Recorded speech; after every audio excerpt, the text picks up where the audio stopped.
Malam Bang. Ya. Abang ini kan udah lama ya kenal Pak Yance dari semenjak wartawan ya Bang ya? Sejak tahun 80-an. Bagaimana sosok Pak Yance nih Bang?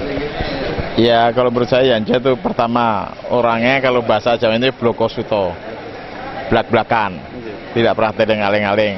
Apa yang dikatakan itulah yang dilakukan. Kalau tidak suka, ya mengatakan tidak suka. Saya pernah menjadi atasan Pak Yance. Dia koresponden, saya sebagai redaktur pelaksana. Dia terbuka saja. Dan kalau mereka tidak setuju, dia mengatakan tidak setuju. Misalnya ada berita yang diturunkan dan ada yang tidak sesuai dengan apa yang ditulisnya, dia kritik.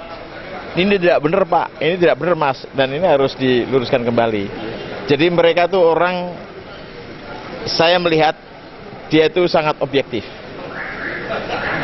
Memang kalau orang yang objektif dan blokosuto itu ya sepintas lalu memang suka mengagetkan orang. Perkenalan saya pertama dengan dia tahun 80-an, suka kaget. Ini orang kok selalu membantah, mengatakan keterus-terangannya, tidak senang, kok tidak seperti orang-orang yang lain.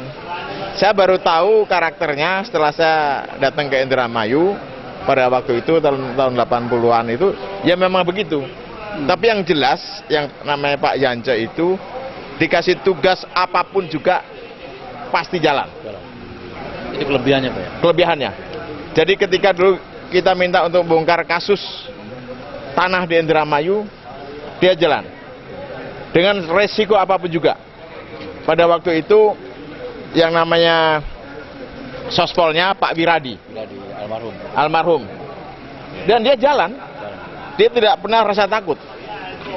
Jadi mereka Pak Yance itu Berani. tidak memiliki rasa takut kepada siapapun juga. Kalau memang itu benar, ya dia benar, dia lakukan, dia lawan ketidakbenaran itu yang namanya Yance. Saya tahu persis. Jadi kalau istilah pewayangannya itu dia kayak pisang geni aja. Ya kayak pisang geni kan ada kan wayang di sini kan. Kalau nggak suka, ya nggak suka dilaksanakan. Tidak yes man orangnya. Ya ternyata sifat-sifat seperti itu tetap dipertahankan meskipun dia sekarang ini sudah pernah menjadi bupati dua kali. Sekarang ini menjadi ketua DPD Golkar Jawa Barat. Ya itu karakternya. Kalau orang tidak tahu karakter Pak Yance, misalnya orang-orang yang alusan dan sebagainya, kaget-kaget. Tapi memang itulah sikap yang sebenarnya prototip dan tipikal orang Indramayu. Kalau uang Indramayu ya seperti itu. Ya itulah gitu. Tapi apapun juga dia kan hanya, mohon maaf, hanya keras atau kasar di luar, tapi hatinya lembut. Dan dia komitmen kepada rakyat. Saya tidak meragukan lagi, karena ketika dia menjadi koresponden itu selalu mengangkat persoalan-persoalan yang berkaitan dengan kepentingan rakyat. Risiko apapun yang dihadapin dia lakukan.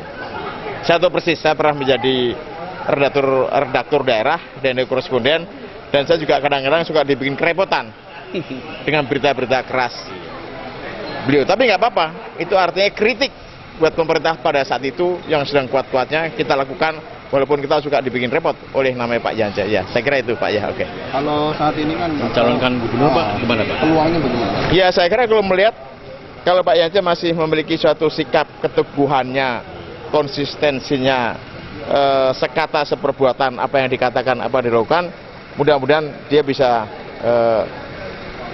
mendapat atau bisa memperoleh dukungan masyarakat secara luas, apalagi mereka sekarang ini ketua DPD Golkar Jawa Barat, memiliki pengalaman memimpin di daerah 10 tahun, tidak mudah itu seperti itu. Ya oke. Ya, Pak. Nama jelas Pak? Nama jelas Pak? Nama Rahadi Sakaria. Ingat ya, Rahadi Sakaria. Tidak pakai R. Oh. Jadi gini, Rahadi, kan orang suka tulis Rahardi. Nah, ini Rahadi Sakaria. Ya, oke. Komisi 2. Dan saya banyak teman di sini. Siapa di antaranya? Yang masih tersisa ternyata Yosir Rizal Danus.